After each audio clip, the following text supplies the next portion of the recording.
com vocês? Olha só, hoje nós daremos sequência à arte cristã e mais especificamente nós falaremos sobre a arte medieval. O que foi a arte medieval? A arte medieval foi aquela produzida durante a Idade Média. Lembrem-se que a Idade Média foi um período que perdurou entre o século V e o século XV depois de Cristo. E essa arte ela vai estar associada diretamente à religiosidade, uma vez que esse período da igreja tinha grande poder e influência na vida das pessoas. Olha só, pessoal, desde a aula passada, quando a gente falou de arte bizantina lá no Oriente Médio, a gente já viu que a partir da oficialização do cristianismo como religião oficial do Império Romano, a igreja ela começou a crescer e a ganhar um poder muito grande sobre a sociedade naquela época. E quando a gente fala de arte medieval, a gente vai centralizar agora na Europa. A gente vai sair um pouco lá do Oriente Médio e vamos nos focar lá na Europa. Qual era a atmosfera predominante naquela época? O teocentrismo. O que foi o teocentrismo? Deus como centro do mundo, Deus como centro de todas as coisas. E foi a principal característica dessa cultura.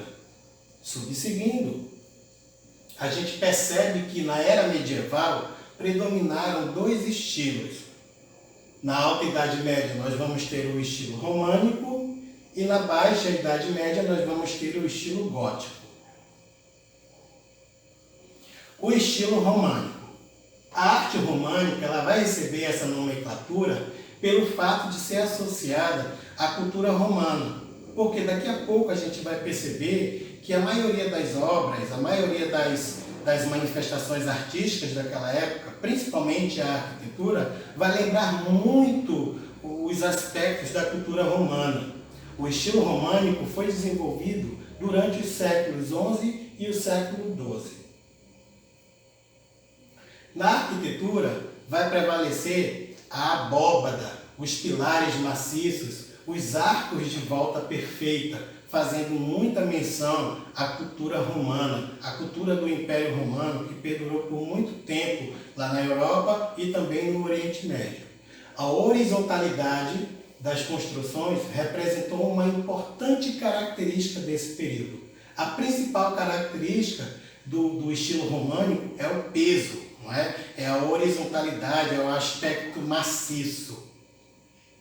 Como a gente percebe aqui na igreja de San Martín de Fromista, na Espanha, uma igreja que foi edificada no século XI. Percebam, pessoal, que apesar de ela ser uma igreja, ela tem aspecto maciço, ela tem um aspecto de castelo, de fortaleza, tanto que naquela época davam o nome de Fortaleza de Deus, né, a casa de Deus, e era preciso proteger quem entrasse nela das forças do mal. Forças essas que estavam lá do lado de fora da igreja. Foi um período em que a igreja teve muita influência sobre a sociedade, principalmente dos analfabetos, daqueles mais desprovidos do conhecimento. Um outro exemplo é a Abadia de Saint-Pierre, que fica na França. Percebam, pessoal, que ela também tem um aspecto maciço, poucas entradas, janelas bem pequenas, e tudo isso tinha um motivo. Naquela época, a Europa estava ainda sob a invasão bárbara, né? Os bárbaros estavam começando a invadir o comércio, os grandes centros, e isso fez com que os grandes, os poderosos, se refugiassem para as áreas mais afastadas desses centros. E nisso vai influenciar também na arquitetura. Por quê? Porque se nós temos poucas entradas, janelas altas e pequenas, era para dificultar uma possível invasão. Aqui nós temos, né, uma imagem que faz referência a esse mosteiro, a essa abadia, e percebam, pessoal, que os arcos de volta perfeita, eles vão ser também a marca registrada da arquitetura românica, da arquitetura daquela época, ok? Um outro exemplo clássico da arte românica na Europa é o Complexo de Pisa, né? A Catedral e a Torre de Pisa. Bem aqui nós temos a fachada da Catedral de Pisa e bem ao fundo nós temos a Torre de Pisa, a famosa Torre de Pisa.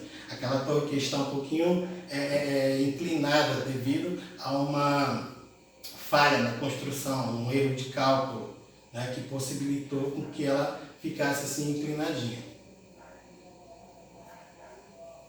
A pintura românica, ela vai ter como tema o cristianismo, assim como fora também nos estilos anteriores, a deformação e o colorismo. O colorismo, eu diria que é a principal característica da pintura românica. A figura de Cristo, ela sempre vai ser maior que as demais. Os olhos muito grandes, esbugalhados, para evidenciar a intensa vida espiritual. E o uso de cores chapadas, né? Dando vez à mensagem em decorrência da forma, né? Eles vão prezar pela mensagem cristã, pela mensagem divina, a mensagem de Deus, e deixando a forma, a perspectiva, tudo aquilo que fazia menção ao naturalismo de lado. Percebam essa imagem. Cristo em majestade. Você também pode dizer que é o Cristo Pantocrator, que fica na Catalunha, na Espanha. Percebam, pessoal, que diante dos outros elementos, das outras figuras que estão dispostas, Cristo sempre vai ser representado de uma maneira maior, né? E sempre com aquela postura, segurando o estatuto de um lado e do outro fazendo esse símbolo com os dedos, né? Representando santidade, representando a sua dupla natureza. Ele foi humano e foi espírito ao mesmo tempo. Aqui nós temos a Dormição de Maria. Percebam que nós temos uma perspectiva inversa, invertida, né? Uma perspectiva ainda muito singela para aquela época, né? Dando ênfase à figura central, que é a figura de Cristo. Na escultura, né, os temas estavam essencialmente voltados para a religião. Essas manifestações artísticas eram encontradas nas igrejas e nos castelos e tinham o intuito de adornar, bem como de instruir as pessoas sobre os temas da religiosidade. Isso é muito importante, pessoal. Por quê? Porque naquela época a maioria das pessoas era analfabeta, eles não sabiam ler nem escrever. Então quem tinha o domínio da cultura, da educação naquela época era a igreja, já no seu poderio, na sua glória, e utilizava dos dogmas religiosos para catequizar, para educar o povo naquela época. Como a gente percebe nessa imagem, que fica no tímpano da Catedral de São Lázaro, em Autun, na França.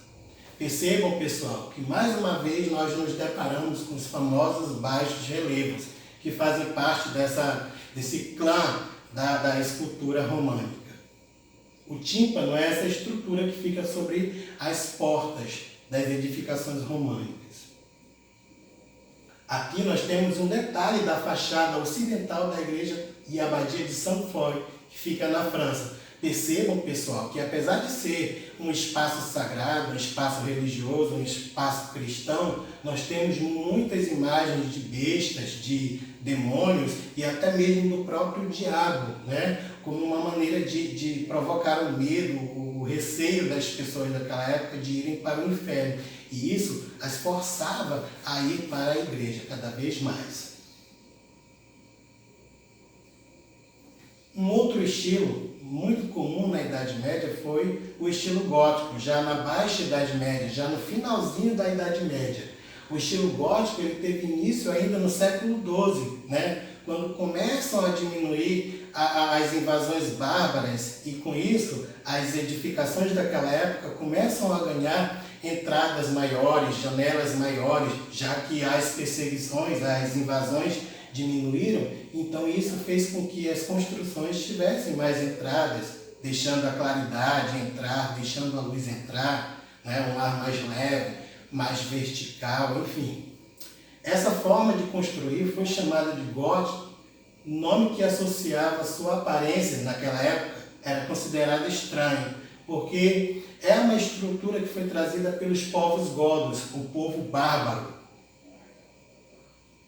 Características do estilo gótico: abóbada de nervura, arcos em formato ogival, verticalidade. Vocês vão perceber daqui a pouco que a maioria das construções góticas elas eram verticais, elas eram bem altas, como se fosse uma espécie de ligação entre o homem e Deus, não é? como a gente percebe aqui na igreja de Santo Severino, em Paris, né? As abóbadas elas já vão começar a ter esse formato de ogiva, pontiagudo, possibilitando construções bem maiores, bem mais altas. Aqui nós temos a fachada principal da famosa Catedral de Notre-Dame, que fica em Paris, né? Percebam, pessoal, que ela já vai ter mais entradas, mais janelas, ela já vai ser bem mais alta.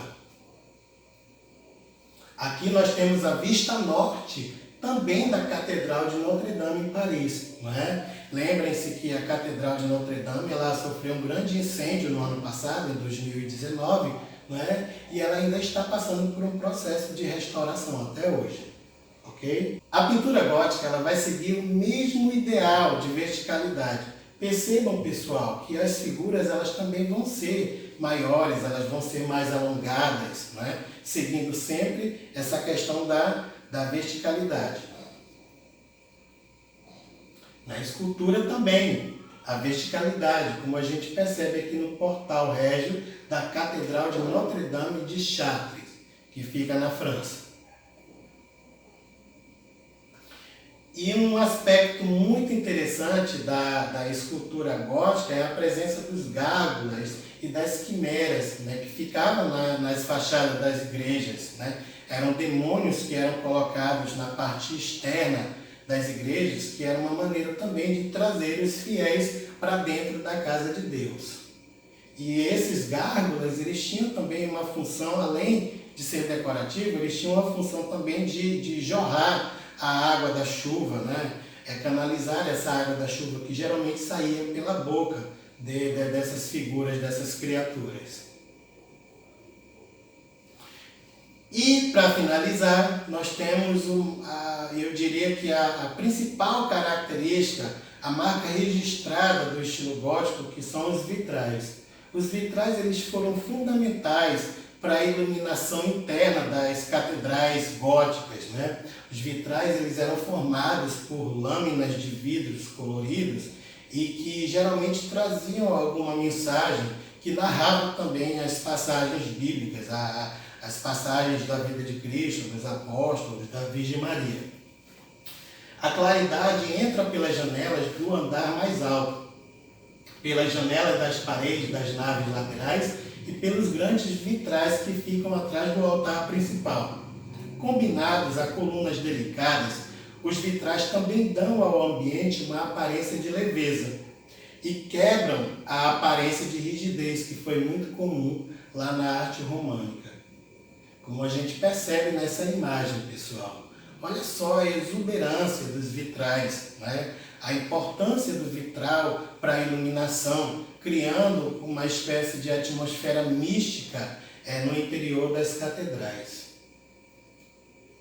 E aqui as famosas rosáceas, que são esses elementos arquitetônicos que fazem parte da arquitetura gótica, que ficavam geralmente na frente da igreja, possibilitando com que a luz entrasse no interior e desse direto sobre o altar, criando também uma atmosfera mística. Ok, pessoal? Eu espero que vocês tenham compreendido, né, um pouco dessa aula.